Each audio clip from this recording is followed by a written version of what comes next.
मग बाबासाहेबांचं नाव आहे जो संविधानाला कारणीभूत आहे त्याला तुम्ही संपवायला निघाला. पालकमंत्र्यांची फार मोठी चूक आहे मॅडम, माफी मागणार नाही, पण पालकमंत्र्यांनी त्यांची ही चूक पत्रात घ्यावी. नाही आता राहू दे, जसं आहे तसंच राहू दे.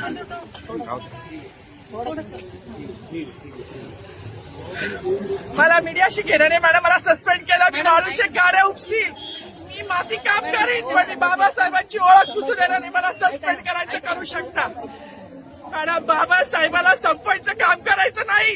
26 जानेवारी 15 ऑगस्ट मध्ये मी नाही मानत, पण लोकशाही मॅडम तुम्ही सुद्धा संविधानामुळे आहात. पालकमंत्री सुद्धा पालकमंत्री संविधानामुळे आहे. कोणताही जाती भेट नाही, सगळी समानता त्यांनी दिली आहे. आमच्या कानातुरात होते बाबासाहेबांचं नाव आता तरी भाषणात येईल, मग तरी भाषणात येईल. ज्या लोक संविधानाला लोकशाहीला कारणीभूत आहे त्यांची नावं वारंवार घेतली गेली. मग जो संविधानाला कारणीभूत आहे तो प्रजासत्ताक दिनाचा जो मानकरी आहे त्याचं नाव भाषणात का नाही. कोणाची गाडी आहे?